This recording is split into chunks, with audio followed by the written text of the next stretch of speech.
جو موجودہ حالات ہیں ملکی، اس میں بھی اور ہماری زندگیوں میں بھی اس واقعے میں بہت سارا میسیج ہے۔ بادشاہ بڑا خوش تھا، اس نے اپنے وزیر سے کہا جو اس کے ساتھ تھا کہ آج میں خوش ہوں، مانگو کیا مانگتے ہو؟ وزیر نے کہا کچھ نہیں بادشاہ سلام۔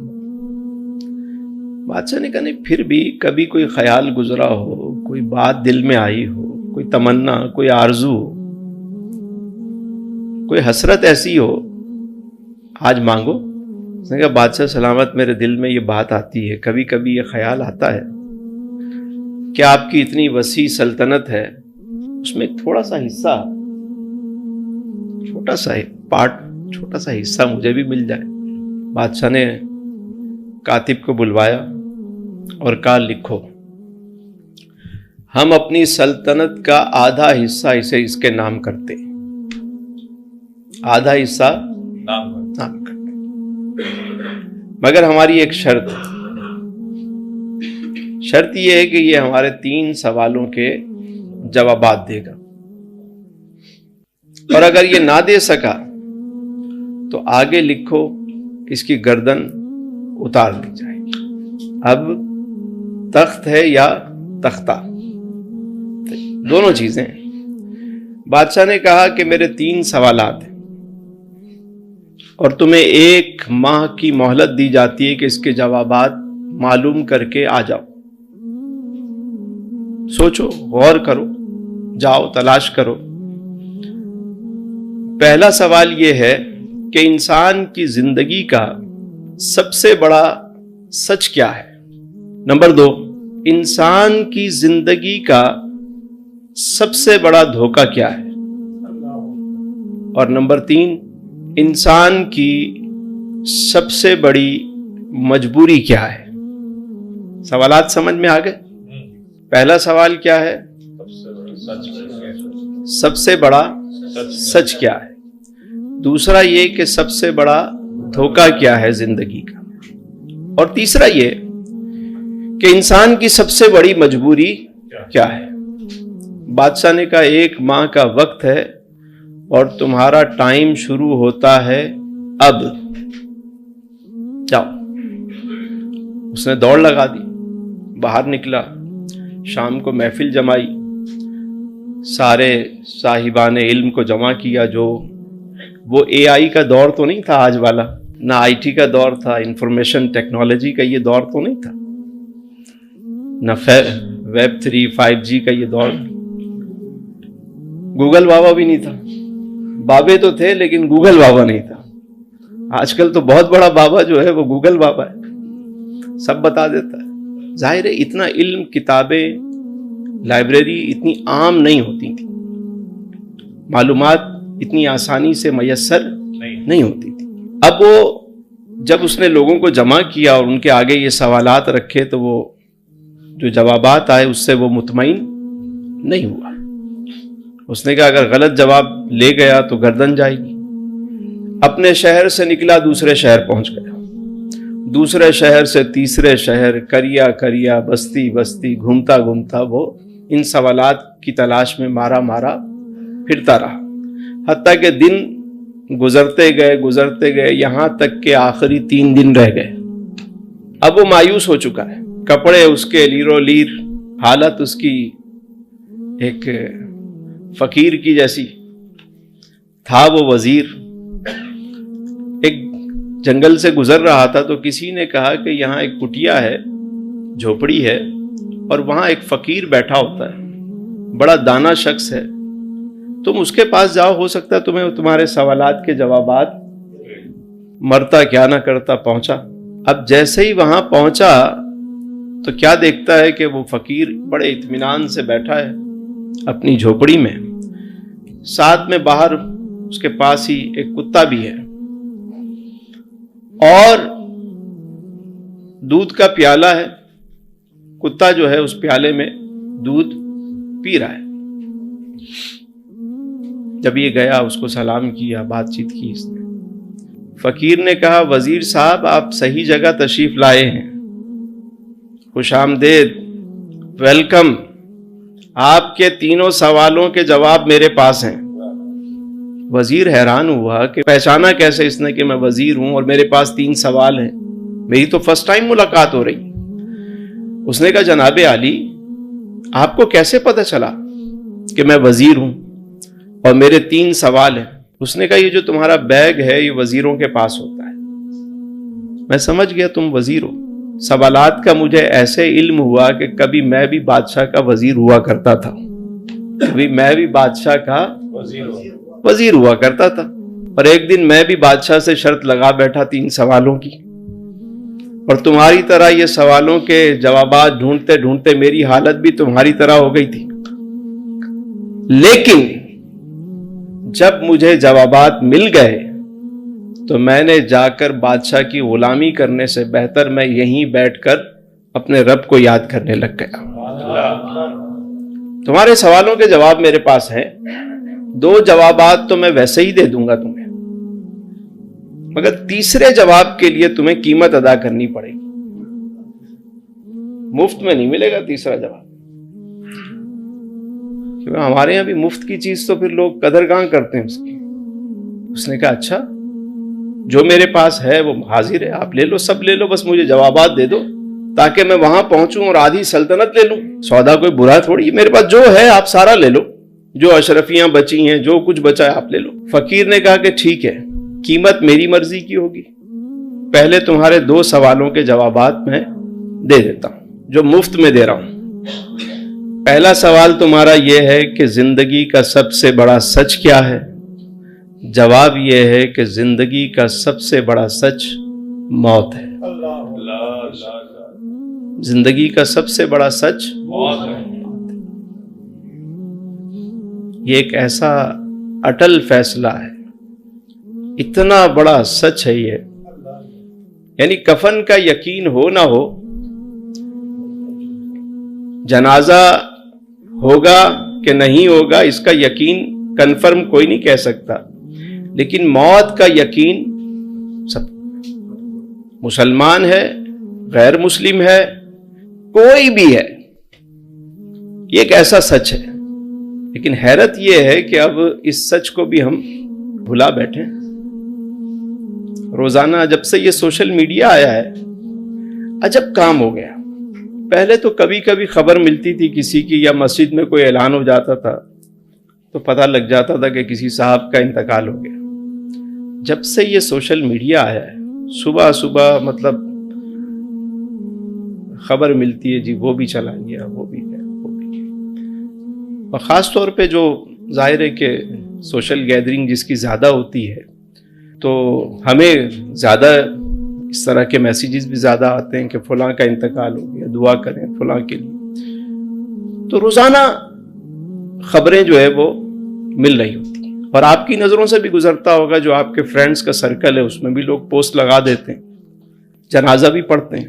پہلے جب جنازہ ہوتا تھا کسی دور میں اور جنازہ لے کر لوگ چلتے تھے تو اس وقت یہ ہوتا تھا کہ کوئی اجنبی شخص کھڑا ہوا ہے اور جنازہ جا رہا ہے، اور وہ سوچتا تھا میں تعزیت کروں تو کس سے کروں، سبھی تو رو رہے ہیں، سب کی آنکھیں نم ہیں۔ اس کو سمجھ نہیں آتا تھا کہ یہ جو وارث ہے وہ کون ہے۔ وہ اس لیے نہیں رو رہے ہوتے تھے کہ یہ مر گیا، وہ تو کہتے تھے یہ تو چلا گیا، ہماری باری اب آنے والی ہے۔ انہیں اپنی فکر ہوتی تھی جنازہ دیکھ کر۔ اب تو یہ حال ہے کہ جنازے میں کبھی کہیں قبرستان جائیں تو لوگ وہاں بھی سیاسی باتیں، کاروباری لین دین سب چل رہا ہوتا ہے۔ بالکل یعنی اتنا بڑا سچ جو سامنے ہے، اللہ اللہ اللہ۔ ہم روزانہ جنازے اٹھتے ہیں، دیکھتے بھی ہیں، لیکن تو اس نے کہا کہ سب سے بڑا سچ کیا ہے؟ موت۔ دوسرا اس نے کہا زندگی کا جو سب سے بڑا دھوکہ ہے وہ خود زندگی ہے۔ زندگی کا سب سے بڑا دھوکہ زندگی ہے۔ کب کہاں یہ ختم ہو جائے پتہ ہی نہیں۔ سامان 100 برس کا ہے، کیسی عجیب بات ہے، کتنا بڑا دھوکہ ہے۔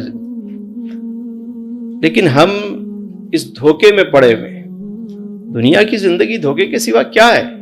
ایک سراب ہے، جو نظر آ رہا ہے وہ ہے نہیں، اور جو ہے وہ نظر نہیں آ رہا.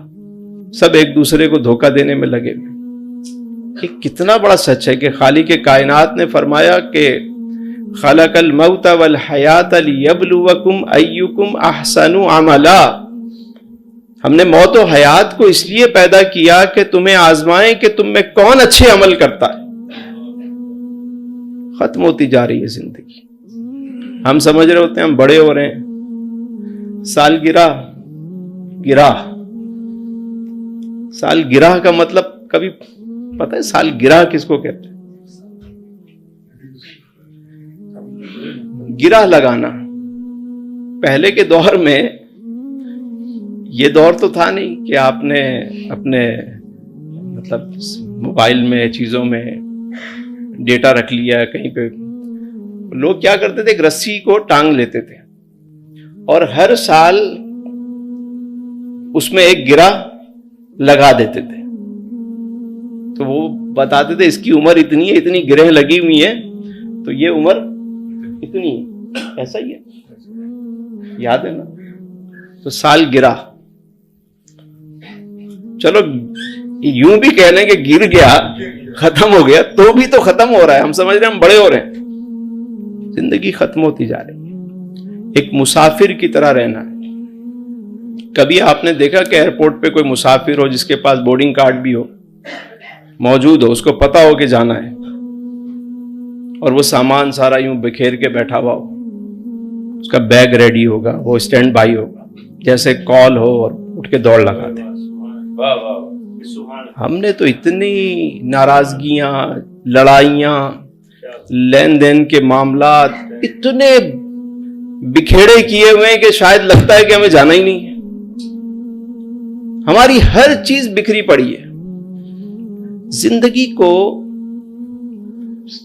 سنبھالیں، معاملات کو جس سے معافی مانگنی ہے مانگ لیں. ویسے ہی ابھی شعبان المعظم میں 15ویں شب آ رہی ہے، کیا پتہ نامہ اعمال میں کیا لکھا جائے. جو دل کو صاف کریں، معاملات کو نمٹائیں. آپ کے قرضوں کے معاملات، خاص طور پہ ہمارے یہاں جو یہ قرض کا معاملہ ہے نا، یہ بڑھتا جا رہا ہے دن بدن. خواہشات بڑھتی جا رہی ہیں، قرض بڑھتے جا رہے ہیں، خرچے بڑھتے جا رہے ہیں.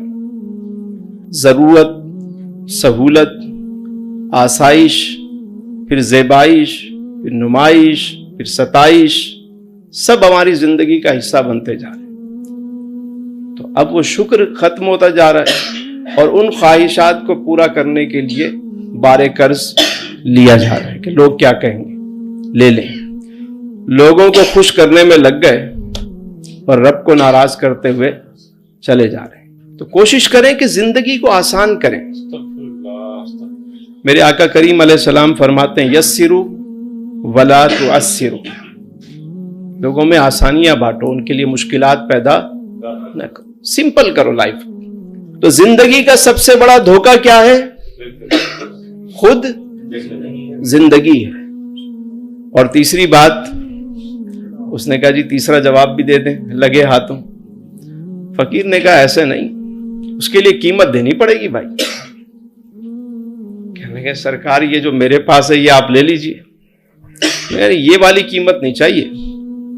کہا پھر کیا چاہیے؟ جس پیالے میں کتا دودھ پی رہا تھا اس نے یہ پیالہ اٹھایا اور اس کے آگے رکھ دیا. کہا یہ پیالہ دودھ کا پیو، پھر تیسرے سوال کا میں جواب دوں گا. اس نے کہا تمہارا دماغ خراب ہو گیا، میں وزیر ہوں، میرا پروٹوکول تمہیں پتہ ہے کتنا بڑا ہے، اور شاہی محل میں میرا مقام، میرا اسٹیٹس کیا ہے. اس نے پیالہ فقیر نے اٹھایا واپس رکھا. کہا جاؤ گردن کٹواؤ، سارا پتہ لگ جائے گا تمہیں. اب جب اس کے دماغ میں یہ بات آئی تو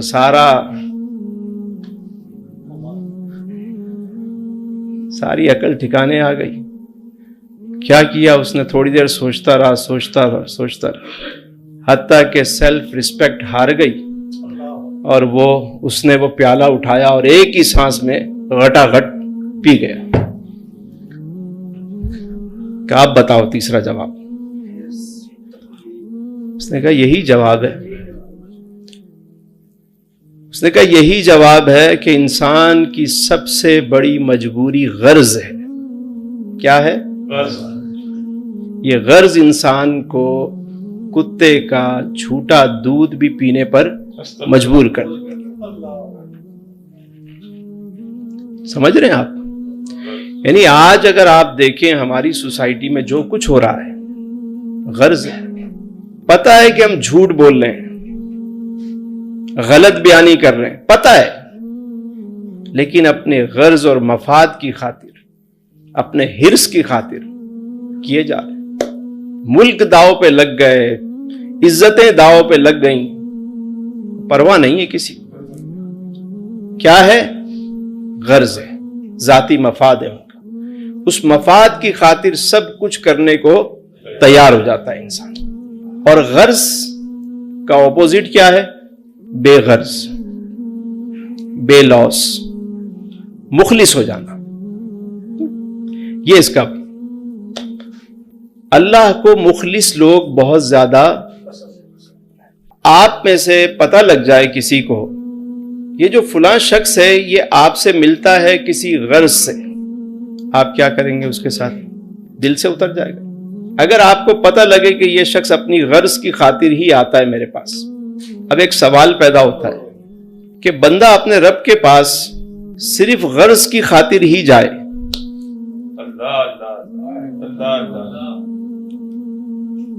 یعنی ایک شخص اپنے رب کو اس وقت یاد کرتا ہے جب اس کو کوئی غرض ہوتی. سوچیں, وہ رب اس کی اس غرض کو تو پورا کر دیتا ہے, منع نہیں ہے اسے. جو سوال کرے گا اسے عطا کیا جائے. وہ وہی ذات ہے, یہ اس کا حق ہے کہ اس سے مانگا جائے. لیکن اس نے کیا فرمایا کہ اسے مخلصین پسند ہیں. ہماری دوستیاں جتنی ہیں وہ غرض کی ہیں.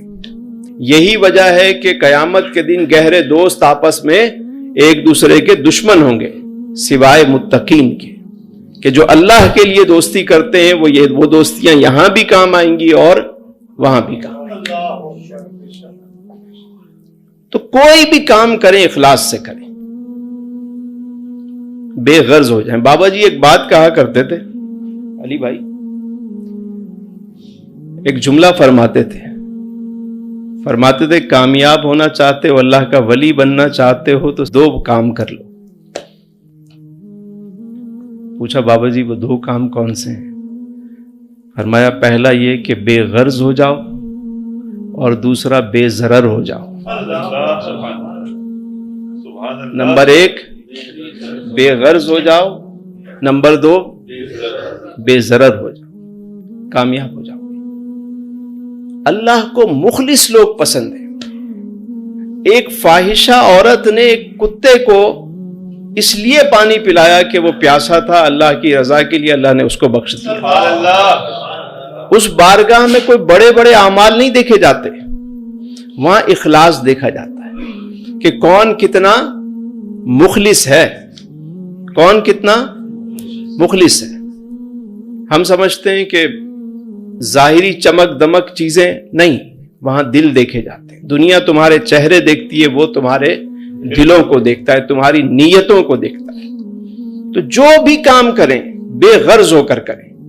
مطلب آپ نے ایک بینک میں پیسے رکھتے رہے اور دوسری طرف سے آپ نے چیک کاٹ کے دے رہے ہیں, پیسے نکل رہے ہیں, اور بعد میں آپ بینک میں جا کے کہیں کہ میں نے تو اتنا کچھ کیا تھا, میرا ڈپوزٹ کہاں ہے؟ کہیں بھائی وہ نکال لیا تھا تم نے. یعنی آپ نے جو دکھاوا کیا, لوگوں کے لیے کیا, تو وہ قیامت کے دن وہ نیکیاں کہاں ہوں گی؟ قیامت کے دن اللہ تعالیٰ ایک عالم کو بلائے گا, وہ کہے گا میرے مالک میں نے بڑی کتابیں پڑھی, علم حاصل کیا, تو نے لوگوں کو دکھانے کے لیے کیا اور لوگوں نے واہ واہ کر دی. ایک سخی کو بلایا جائے گا, وہ کہے گا میں نے تیری راہ میں بہت مال خرچ کیا. اللہ فرمائے گا تو جھوٹا ہے, تو نے لوگوں کو دکھانے کے لیے وہ مال بانٹا تھا تاکہ لوگ کہیں کہ بہت بڑا سخی ہے, اٹھاؤ ڈالو اس کو. شہید لوگوں کو دکھانے کے لیے, لوگ مجھے بہادر کہیں. جب بھی کریں کس کے لیے کریں؟ اللہ کے لیے. تھوڑا عمل بھی ہوگا نا وہ بہت کہلائے گا وہاں پہ، کیونکہ وہ اس کے لیے ہے. ہم جب پسند نہیں کرتے انسان ہو کر کہ کوئی شخص غرض سے ہم سے تعلق رکھے، تو وہ خالق کائنات تو بے نیاز ہے. وہ چاہتا ہے کہ مجھ سے جو محبت کرے میرے لیے کرے، میرا بندہ بن کر آئے. استاد واصف صاحب ایک جملہ کہا کرتے تھے، اب یہ بڑوں کی بات بھی بڑی ہوتی ہے، کیونکہ ہم اللہ سے اللہ کے سوا سب کچھ مانگتے ہیں.